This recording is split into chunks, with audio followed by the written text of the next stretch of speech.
Assalamualaikum warahmatullahi wabarakatuh. Halo teman-teman semuanya, apa kabar hari ini? Semoga saya harapkan kalian sehat selalu dan selalu diberi kemudahan segala sesuatunya oleh Allah Subhanahu wa taala. Tingginya angka gagal bayar di pinjaman online itu salah satunya dipengaruhi ketika calon nasabah pinjaman online ini mereka mulai mengenal dan mengetahui yang namanya pinjaman online. Ada yang mengetahui dari melihat iklan di media sosial, ada juga yang mengetahui dari teman, ada juga yang mengetahui karena muncul di beranda-beranda aplikasi pinjaman online ataupun aplikasi media sosial yang mereka punya. Dari situlah muncul rasa penasaran karena melihat tawaran iklan yang menggiurkan, yang menawarkan dengan tingkat bunga yang rendah, pencairan yang cepat dan tidak ribet.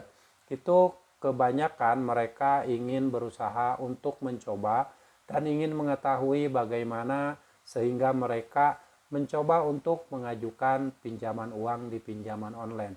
Selain itu mungkin faktor dari gaya hidup calon nasabah pinjaman online yang mereka mengira ketika mereka mengajukan pinjaman uang di pinjaman online, gaya hidup mereka akan terpenuhi. Itu seperti itu.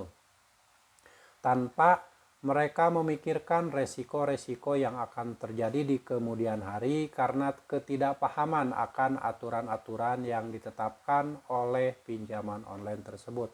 Bahkan ketika nasabah atau calon nasabah pinjaman online mengajukan pinjaman itu, mereka tidak membaca aturan-aturan perjanjian hutang piutang di aplikasi pinjaman online tersebut secara detail, karena kebanyakan mereka hanya men-scroll aja melewati semua aturan-aturan yang ada di aplikasi pinjaman online tersebut, sehingga ketika mereka sudah melakukan pinjaman yang awalnya mereka berusaha untuk membayar, berusaha untuk melunasi pinjaman online tersebut, tetapi ada saatnya ketika mereka tidak bisa membayar karena tidak punya uang untuk membayar. Dari situlah mulai timbulnya ada yang telat bayar, bahkan sampai ada yang gagal bayar dan menimbulkan kredit macet di pinjaman online tersebut. Setelah mereka tahu ketika mereka mengalami yang namanya telat bayar, mereka mulai ditelepon, mulai di chat WA, mulai dikirim email, ada yang dikirim SMS dengan kata-kata yang baik, ada juga yang dikirim dengan kata-kata yang kasar, cenderung penekanan, ada yang mengancam, ada juga yang caci maki. Nah, dari situlah para nasabah pinjaman online ini baru sadar bahwa ternyata resiko dari meminjam uang di pinjaman online ini sangatlah berat sekali karena bisa menghancurkan mental dari nasabahnya ketika gagal bayar atau telat bayar.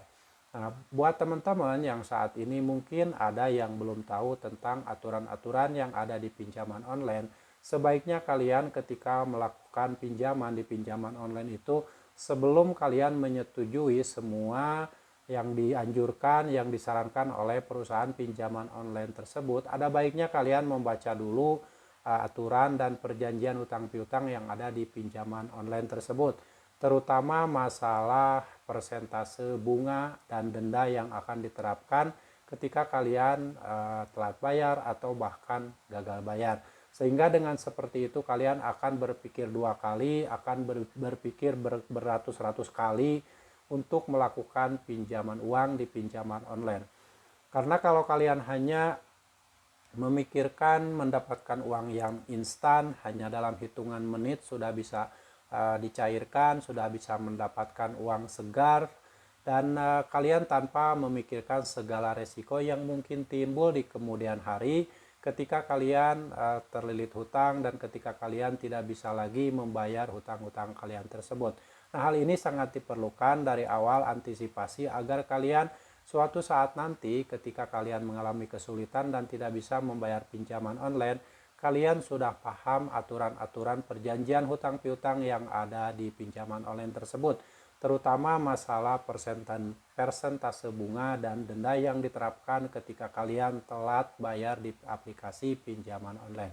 Dengan seperti itu, mungkin angka gagal bayar tidak akan terlalu besar seperti sekarang ini, karena di awal ketika kalian membaca perjanjian hutang piutang, saya yakin kalian yang berpikir jernih, yang berpikir logika pasti tidak akan mau meminjam uang di pinjaman online karena tingkat bunga yang tinggi, terus nanti ada resiko-resiko apabila telat bayar dan gagal bayar. Kalian akan diteror dengan ancaman-ancaman, akan diteror dengan penekanan-penekanan serta caci maki dari DC-DC pinjaman online. Nah, dari situ saya yakin tingkat gagal bayar ini tidak terlalu besar karena nasabah atau calon nasabah-nasabah pinjaman online ini lebih tahu aturan main, aturan-aturan perjanjian hutang piutang di aplikasi pinjaman online.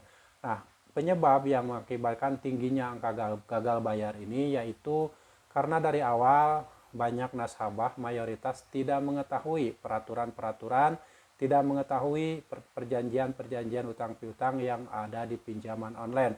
Karena jarang sekali orang yang meminjam uang di pinjaman online membaca aturan hutang piutang dan aturan pinjam meminjam yang ada di aplikasi pinjaman online tersebut.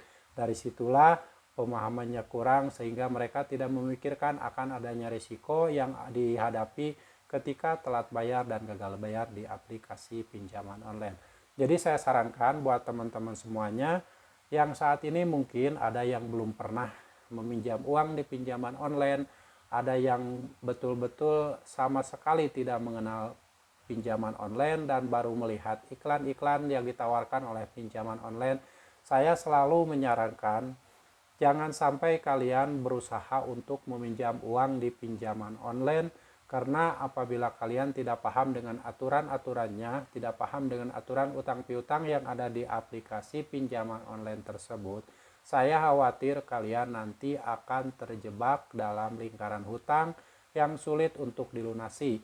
Apalagi kalau kalian ketika telat bayar atau gagal bayar dan berusaha untuk membayar hutang dengan cara gali lubang tutup lubang di aplikasi pinjaman online yang lain, hal itu tidak usah dilakukan karena itu akan menjerumuskan kalian ke lubang hutang yang semakin dalam. Dan saya sarankan apabila kalian memang sudah tidak mampu bayar, tidak punya uang lagi untuk membayar, jangan sampai gali lubang, tutup lubang di aplikasi pinjaman online yang lain. Lalu kalian juga jangan sampai melakukan jual aset yang kalian miliki hanya untuk membayar hutang di pinjaman online. Kalau ternyata kalian sudah mentok, tidak punya uang, tidak punya kemampuan lagi untuk membayar, solusinya hanya satu, yaitu gagal bayarkan semua pinjaman online tersebut daripada kalian memaksakan diri untuk gali lubang tutup lubang, membuat utangan baru, dan nanti utang-utang kalian tersebut akan semakin menumpuk dan tidak mungkin bisa dibayar. Oke, sekali lagi saya sarankan buat teman-teman semua yang saat ini baru tahu melihat iklan pinjaman online, jangan berusaha untuk meminjam uang di pinjaman online. Karena ini akan beresiko sekali di kemudian hari ketika kalian tidak paham aturan-aturan yang diterapkan di pinjaman online dan ketika kalian sudah mentok tidak punya uang untuk membayar hutang di pinjaman online. Dan buat teman-teman yang saat ini sudah terlanjur telat bayar dan gagal bayar di aplikasi pinjaman online, saya selalu menyarankan kalian tetap semangat, kuatkan mental, jangan lagi memikirkan yang namanya pinjaman online, jangan lagi memikirkan slik OJK, jangan lagi memikirkan ancaman-ancaman yang dikirimkan oleh DC pinjaman online. Abaikan semua itu dan kalian tetap tenang, kalian tetap semangat membangun kehidupan kalian, karena yang namanya gagal bayar di aplikasi pinjaman online itu bukanlah akhir dari segalanya. Ingat, gagal bayar di aplikasi pinjaman online bukan akhir hidup segalanya. Kalian harus tetap semangat dan tetap berusaha membangun masa depan dan fokus membangun kehidupan kalian untuk kebahagiaan kalian di kemudian hari. Sampai jumpa lagi di video saya selanjutnya. Wassalamualaikum warahmatullahi wabarakatuh.